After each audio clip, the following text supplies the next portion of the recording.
Sahabat Roti Iman yang terkasih, salam jumpa pada hari ini, hari Minggu 27 September 2020. Dalam Roti Iman kita kali ini, saya mengajak kita semua untuk belajar dan berkaitan dengan acara gereja tentang doa, yaitu doa renung atau bahasa rohaninya atau bahasa gerejanya atau tradisi gereja itu dinamakan Lectio Divina. Para saudara yang terkasih, dalam meditasi kita merenungkan misteri Kristus untuk semakin mengenal Dia dan bersatu dengan Dia. Kitab suci adalah sumber pengenalan akan Kristus, dan dengan sering membacanya kita akan memperoleh pengertian yang mulia akan Yesus Kristus. Salah satu cara yang dapat dipergunakan untuk bermeditasi adalah Lectio Divina. Lectio Divina. Di dalamnya kita membaca sabda Allah dan merenungkannya supaya dapat berdoa dari kitab suci dan hidup dari sabda Allah. Ketika kita membaca kitab suci, Allah bersabda dan kita mendengarkan lalu berusaha memahaminya. Itu tahap Lectio. Kita juga berusaha untuk memahami pesan yang terkandung di dalamnya untuk diri kita sekarang. Ini tahap meditasi. Lalu kita menyampaikan tanggapan dalam doa. Inilah tahap orasi. Sabda Allah yang kita dengarkan itu selalu kita ingat, kontemplasi, dan kita jalankan dalam kehidupan aksi. Mari kita perdalam satu persatu berkaitan dengan Lectio Divina. Yang pertama, Lectio. Kita membaca satu perikop untuk memahami apa yang tertulis di dalamnya. Kita tidak mencari satu kata, atau kalimat, atau ayat yang mesan atau menyentuh. Jika yang terkesan atau tersentuh pada satu kata, kalimat, atau ayat, kita tidak dapat memahami sabda Allah dan dibimbing olehnya, tetapi hanya mengikuti perasaan pribadi. Kalau isi perikop dipahami dengan baik, pesannya pun akan jelas. Tidak semua orang mempunyai kelemahan, mempunyai kedalaman dalam yang sama dalam pemahaman kitab suci. Tetapi setiap orang belajar memahami teks menurut kemampuannya. Kita membacanya dengan bersuara, bibir mengucapkan dan telinga mendengarkan isi kitab suci. Tetapi kita perlu membacanya beberapa kali dengan tenang dan teliti, dengan memperhatikan pernyataan-pernyataan yang pokok. Siapa yang berbicara atau bertindak, apa yang dikatakan atau dilakukan, kepada siapa, mengapa, dan lain-lain. Jika muncul pertanyaan, kita perlu mencari jawaban, misalnya dengan membaca buku tafsir. Bila tetap tidak menemukan jawaban, kita tidak perlu berhenti membaca. Tetapi percayalah, ada saatnya jawaban atas pertanyaan itu akan disampaikan kepada kita.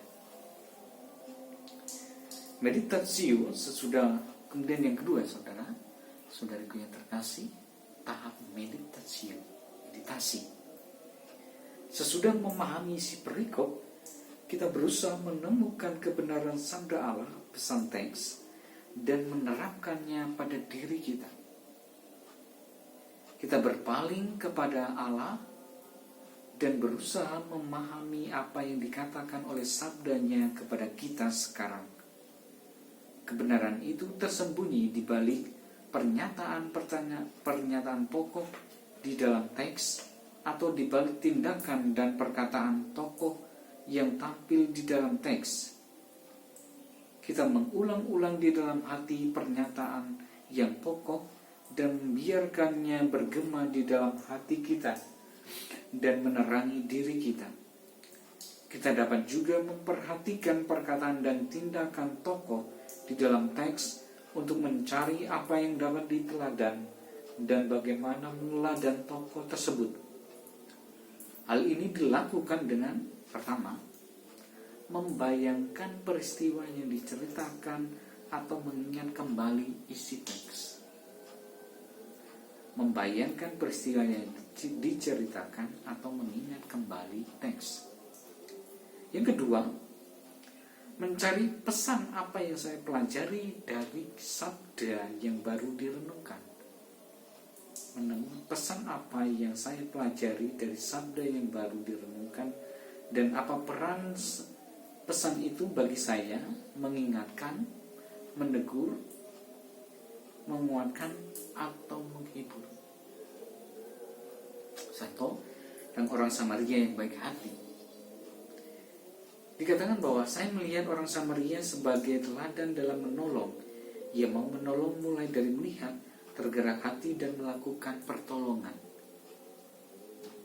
Kemudian, melalui perumpamaan ini Tuhan Yesus mengingatkan saya karena selama ini hanya melihat dan tergerak oleh belas kasihan, tetapi jarang mau memberikan pertolongan. Dari sini kita diajak jujur dan terbuka melihat diri sendiri dan membiarkan seluruh diri kita disoroti oleh sabda Allah. Dalam meditasi, sabda Allah dapat membantu kita melihat dosa-dosa kita, membangkitkan penyesalan atau membangkitkan keyakinan dan pengharapan akan kasih Allah. Kemudian oratio. Allah telah menyatakan kehendak pada tahap ini, Allah telah menyatakan kehendaknya kepada kita dalam meditasi.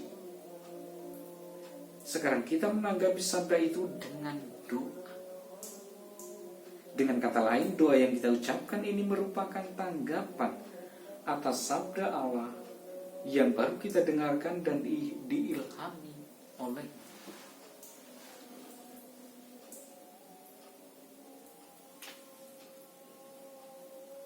Bisa berupa pujian, syukur, dan permohonan.